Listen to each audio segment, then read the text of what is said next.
देखिए 33 नंबर प्रश्न पर क्या कहता है, ध्यान दीजिए। 33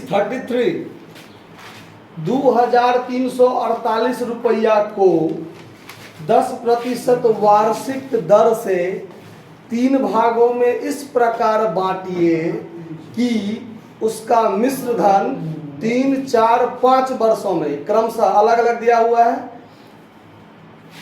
3, 4, 5 वर्षों में उसका मिश्र धन क्या रहता है, बराबर रहता है। ठीक है। अब देखिए, किसी भी चीज को यदि बांटना हो तो बांटने के लिए एक अनुपात होना चाहिए। क्या होना चाहिए? अनुपात होना चाहिए। अगर हमारे पास अनुपात नहीं है तो फिर क्या होगा, दिक्कत होगा बांटने में। बांटने का कोई एक आधार होना चाहिए, है कि नहीं। तो यहाँ पर चलिए हम क्या करते हैं, यहाँ पर आधार आपको दिया है कि तीनों कंडीशन में दर समान है और समय अलग अलग है और मूलधन क्या होगा वो आपको निकालना है। और कंडीशन क्या दिया है कि मिश्र धन तीनों का क्या है, आपस में बराबर है। तो तीनों धन जो है वो अलग अलग मान लीजिए। तीनों धन, मूलधन बराबर, एगो मूलधन बराबर x माना, दूसरा मूलधन बराबर y माना और तीसरा मूलधन, थोड़ा इधर लिखते हैं ठीक रहेगा, दूसरा मूलधन y माने थे ना, y माना और तीसरा मूलधन कितना, z, ये भी हमने माना। 3 मूलधन अलग अलग मैंने मान लिया। क्यों? तो इसलिए माना है कि बाद में मिश्र धन तो तीनों बराबर है लेकिन मूलधन तीनों क्या होगा, अलग अलग होगा। इसीलिए हमने x, y और z 3 मूलधन क्या कर लिया, मान लिया। अब ये x, y, z का जो अनुपात हमको आपस में मिलेगा, उसी अनुपात में उस टोटल मूलधन जो 2348 रुपया है उसको हम लोग उस अनुपात में क्या कर लेंगे, बांट लेंगे। तो इसी चीज के लिए देखिए, मूलधन हो गया, दर कितना प्रतिशत, इसमें भी 10% और दर इसमें भी कितना, 10%। ठीक है। समय पर ध्यान दीजिए, इसका समय 2 वर्ष, इसका समय 3 वर्ष, यही है ना, 2, 3, 4 है ना, 3, 4, 5 है। तो इसमें 3 वर्ष, इसमें 4 वर्ष और इसमें समय कितना दिया हुआ है, 5 वर्ष। अब देखिए, तीनों कंडीशन का मिश्र धन, तीनों कंडीशन का पहले हमको क्या करना है, मिश्र धन निकालना है। तो मिश्र धन निकालने के लिए पहले हमको ब्याज निकालना पड़ेगा। तो चलिए इसका ब्याज देखिए क्या है। तो ब्याज मूलधन गुने दर गुने समय बट्टा 100, काट दीजिए, कटेगा तो, चूंकि सब में कटेगा तो ये हो जाएगा आपका 3x बट्टा 10। इसका ब्याज देखिए, मूलधन गुने दर गुने समय बट्टा 100, 1 0 इसमें भी कट जाएगा, 4y बट्टा 10। और इसका ब्याज पर ध्यान दीजिए, मूलधन गुने दर गुने समय बट्टा 100, 1 0 कट गया तो हो गया 5z बट्टा 10, निकल गया। अब इसका मिश्रधन पर ध्यान दीजिए, मूलधन प्लस ब्याज होगा कि नहीं होगा, आप लोग सूत्र भी लिख लीजिए, मूलधन प्लस ब्याज, मूलधन x और ब्याज 3x बट्टा 10। तो 10x और 3x मिला के हो गया 13x बट्टा 10। और इसका मिश्रधन पर ध्यान दीजिए, मूलधन y प्लस 4y बट्टा 10 ब्याज, तो 14y बट्टा कितना, 10। फिर इसका मिश्रधन मूलधन z और ब्याज 5z बट्टा 10, यानी 15z बट्टा 10। ये मिश्रधन, ये मिश्रधन और ये मिश्रधन आपस में क्या है भाई साहब, सवाल कहता है ना कि तीनों आपस में क्या है, बराबर है। तो यहां लिख दीजिए, अकॉर्डिंग टू क्वेश्चन 13x बट्टा 10 बराबर 14y बट्टा 10 बराबर 15z बट्टा 10। ये आपस में क्या है, बराबर है।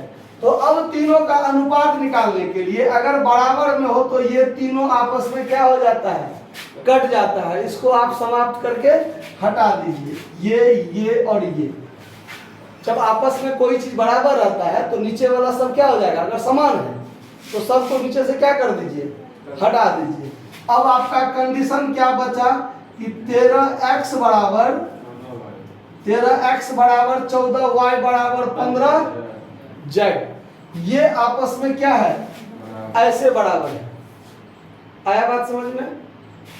x y z का अनुपात निकालने के लिए ये बराबर है तो ये आपस में बराबर होगा कि नहीं होगा। तो 13x बट्टा में 14y, अभी ऐसे नहीं, पहले ऐसे लिखिए। 13x बराबर कितना, 14y। तो अगर x y के बीच संबंध अगर देखें तो x नीचे चला जाएगा y और ये 14 ऊपर, तो नीचे आ जाएगा क्या, 13। फिर दूसरा कंडीशन में 14y बराबर 15z भी तो बराबर है कि बराबर। तो अब y ऊपर z नीचे, तो इधर वाला 15 ऊपर और 14 कहाँ जाएगा, नीचे। अब देखिए, अब हमको x y z का अनुपात निकालने के लिए x अनुपात y अनुपात z ये हमको कैलकुलेशन करना है। इसके लिए ये y 13 है तो यहाँ y क्या है, 15 है। तो यहाँ y 13 है तो यहाँ भी यदि y 13 रहता, यानी y बराबर है आपस में, तो ये नीचे वाला और ये ऊपर वाला दोनों क्या होना चाहिए, बराबर होना चाहिए। होगा कि नहीं होगा बराबर। अगर नहीं है तो इसको जबरदस्ती बराबर कीजिए। क्या कीजिए, जबरदस्ती बराबर कीजिए। कैसे कि मैं बराबर हो भी जाए और कोई फर्क भी ना पड़े। तो अब यहाँ 13 है, यहाँ 15 है, इस 13 में 15 गुना कर दीजिए, तो इस 15 में 13 गुना कर दीजिए, बराबर हो गया। अब यहाँ नीचे 15 से गुना किए हैं तो ऊपर भी 15 से गुना कर दीजिए। यहाँ ऊपर 13 से गुना किए हैं तो नीचे भी 13 से गुना कर दीजिए। आपस में ये दोनों बराबर भी हो गया और कोई फर्क भी नहीं पड़ा, क्योंकि ये कट जाएगा, ये कट जाएगा, तो 14/13 और 15/14 यही ना रह जाएगा। आया बात समझ में? अब ध्यान दीजिए, अब यहाँ हो गया x बट्टा y बराबर, इसको गुना कीजिए तो 14 पंचे 70 का 0 हाथ में 7, नहीं 15 चौके 60 ना, 15 चौके 60, 0 हाथ में 6, अब 15 का 15 6 21। अब इधर से गुना कीजिए तब 15 तिया 45 के 5, 4 15 4 19। तो यहाँ पर ध्यान दीजिए, y बट्टा z बराबर, ऊपर गुना करेंगे तो 195 और नीचे गुना कीजिए 13 चौका 52 के 2 हाथ में 5 और 13 5 18। अब देखिए ये y और ये y आपस में बराबर हो गया कि नहीं हो गया।